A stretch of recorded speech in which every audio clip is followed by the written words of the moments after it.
O RN de hoje começa falando de café, mais precisamente da queda dos preços do café que vem chamando a atenção dos especialistas e preocupando produtores de todo o país. Para vocês terem uma ideia, preparamos aqui uma tela para mostrar o tamanho dessa valorização do grão. Acompanhe aqui comigo. Olha, no dia 6 de setembro de 2022, 2 meses atrás, a saca do café arábica estava avaliada em R$ 1.335,47. Ontem, dia 7 de novembro, R$ 940,31. Ou seja, uma diferença de R$ 395,16, o que equivale a uma queda de quase 30%, 29,5% em apenas 2 meses. Bom, vamos saber então os motivos, que explicam essa queda e a tendência daqui para frente com o diretor da Faros Consultoria, o Haroldo Bonfá. Bonfá, o pessoal quer saber aí, principalmente os produtores, o que justifica essa desvalorização tão expressiva assim de quase 30% e como é que o setor vem encarando esse cenário. Uma boa noite e é um prazer tê-lo aqui mais uma vez no RN. Bonfá. Boa noite, Pedro, boa noite a todos.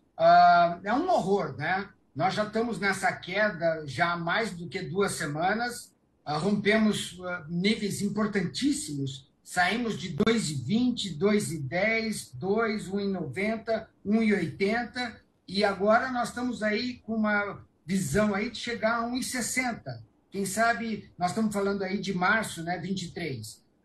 Tem explicação, né? Nós exportamos muito no mês de outubro, segundo a SECEX. Nós estamos falando aí quase 3,5 milhões de sacas. Isso pressionou demais a Nova York. E temos o clima, né? Você mencionou aí do granizo, o pessoal não avaliou ainda isso e não precificou essas 2 quedas de granizo nesses 2 dias consecutivos que houveram, mas o tempo com chuva e sol tem ajudado demais na pegamento, como a gente usa a expressão, né, do grão de café. E tudo isso o mercado lá fora entende como uma grande safra no 23, ou seja, é muito difícil falar isso, mas eles estão apostando nisso e com isso pressionando para baixo o preço do café.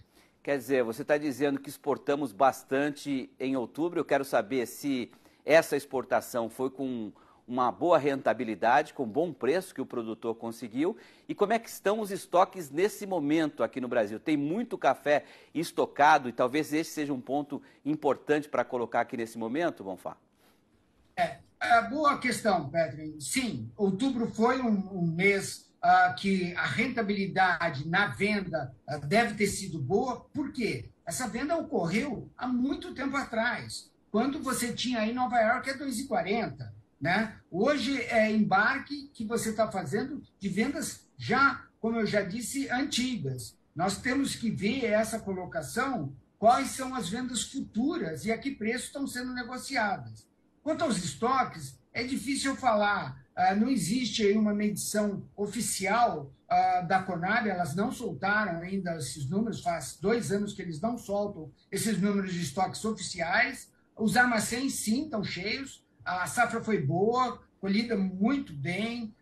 No entanto, nós temos aí muitos e muitos compromissos que não só será o ano 22, como o 23 também, e até ano 24.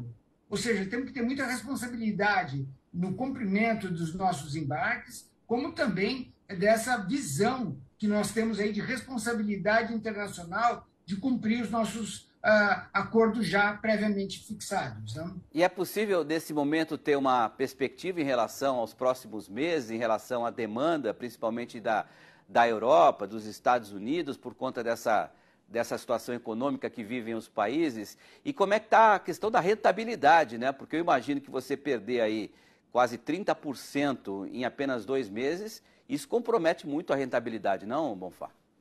Não há dúvida. E, além de tudo, você tem, como eu disse, essa queda de 2 semanas, vai ser dificílimo você voltar àqueles níveis anteriormente. Antigamente, a gente falava em 2,50, né? Hoje, se a gente falar em 2 centavos por libra-peso em Nova York, já é um número excelente, né? Ou seja, nós ainda temos muita água para rolar para ver se isso vai acontecer. Pouco provável chegarmos a 2 nesse curto espaço, exceto tenhamos aí algum efeito assim muito retumbante, né? Muito problemático. No quanto aos custos, não há dúvida, é um impacto brutal. Você já tinha previamente acordado entregas de fertilizantes, defensivos agrícolas, o custo da mão de obra não alterou, o custo do trator não alterou, e você tem essa perda na venda, né? Mas o produtor ele é resiliente, ele já passou por isso no passado, ele deve ter se organizado e agora ele tem que ter muito bom senso na hora de assumir novos compromissos. É importante ele ter essa visão do que ele pode gastar e de como ele pode vender caso ele necessite. Há necessidade, sim, de fazer muita conta e tomar muito cuidado, porque é um compromisso aí por um longo prazo. Perfeito. Eu conversei com o Haroldo Bonfá, né, que é consultor da Faros, diretor da Faros, e vamos ficar na expectativa, principalmente das consequências dessa chuva de granizo, do que a gente vai falar daqui a pouquinho. Obrigado pela sua participação mais uma vez, viu, Bonfá? Estamos sempre às ordens, sucesso e muito trabalho pela frente. Um grande abraço. Bacana.